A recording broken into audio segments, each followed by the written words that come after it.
I have never shared this story that I can remember. It sometimes gives me nightmares.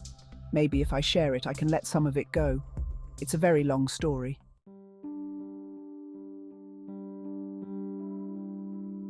I worked as a temp when I was first out of college, about 30 years ago. As anyone who temps knows, it's a very diverse pool of people you come across as co-workers. One co-worker of mine was a woman from another state. I won't mention names or states, so any details are changed for reasons that will be obvious. She was an older lady, and she was missing an eye. She did not have an artificial eye, just no eye. I'll call her Grace.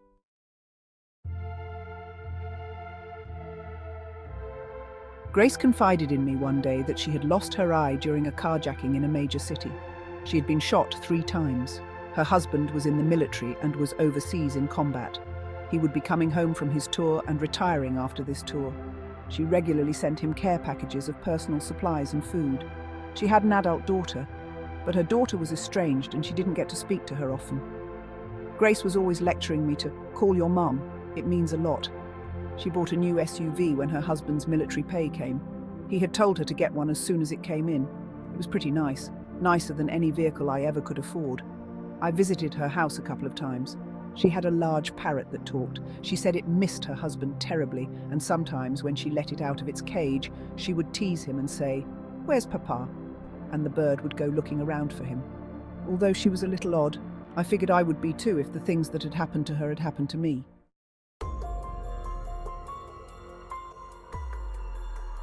But some of the things she said sometimes threw me off a little, and I started getting some spidey sense feelings once in a while. One day I was reading the news online, and there was an article about an inmate at the state corrections prison who was suing the state for maltreatment. I think I read it 3 or 4 times because something seemed familiar to me about the name. At first, I thought maybe I'd heard about the story before. But when I got to work the next day, it struck me that the name was Grace's husband's name.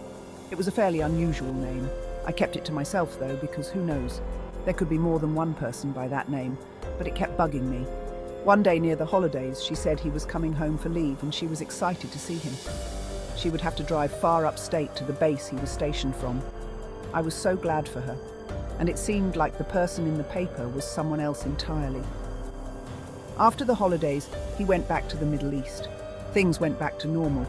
But Grace started getting really stressed, saying he might have to stay after this tour as well. They needed the money because temp work wasn't making enough. And the military offers a lot to stay in. She was hoping he would not have to. She began giving me gifts, both of food and trinkets. I usually have a suspicion of gifts, and I associate them with someone trying to make up for something. I know it's a pessimistic outlook, but it's rooted in my childhood. Anyway, it made my senses tingle again. I started turning down the gifts at one point. I also did not feel comfortable visiting her anymore. She just began to unsettle me.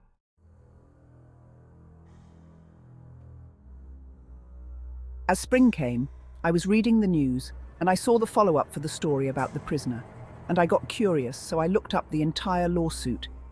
He had gotten a 6-figure settlement, but was still not getting out. The internet was not what it is today, and searching for people online was pretty rudimentary. However, court cases were fairly easy to look up and see online.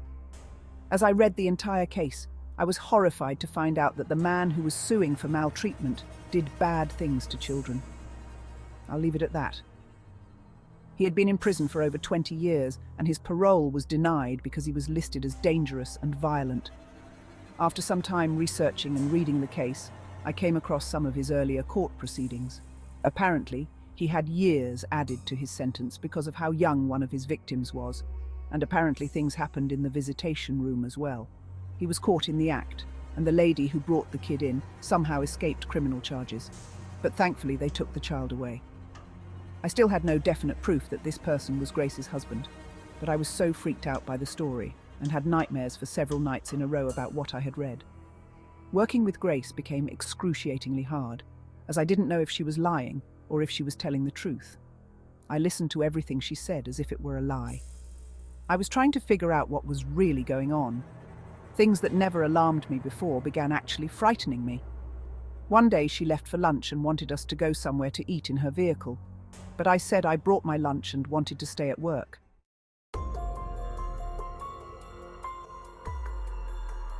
She seemed overly upset about it. After lunch, I was working for about an hour when I realized she hadn't come back from lunch.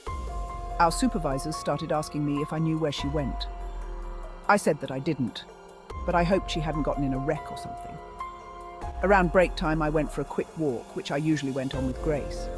She still was not back. As I went around the corner, she pulled up in her car. I told her I was worried something had happened to her and that the supervisors were asking about her. She was angry and said I should have covered for her better. Honestly, I was offended she was angry at me. She then told me to get in the vehicle and that she would give me a ride back to work. I told her I would walk back. It was just around the block. She suddenly yelled at me, "Why won't you get in the car? Just get in." I responded with, "No thanks, I will meet you back there." When she finally got into the office, she sat down and in a low, almost growling voice said, "Why won't you ride in my car? Why are you refusing to come to my house? I know something is wrong. What is the problem?" I said, "There's no problem. What could be the problem?" "There's no problem," she said. "Oh, there is a problem," under her breath. The supervisor came over and asked to talk to her. Turns out she got fired. She said, well, more yelled at me that I should have covered for her better. The supervisor saw her yell at me and they came and talked to me. They said not to feel bad and they had let her go for other reasons. Apparently, she had falsified information on her entrance paperwork, and it was some pretty serious stuff. I asked, "Was it about her background check?" They said, "Yeah. Did you know about her husband?" I responded with, "I thought he was overseas." They just shook their heads. I didn't ask, and they didn't tell me any more information. For years after, even after I married and changed my name and moved all over, I still was fearful of her and the husband. Turns out it was him that I had researched, and he was even the one who had shot her. Even though he did that and harmed children, she was still faithful to him. I kept an eye on his offender status for years.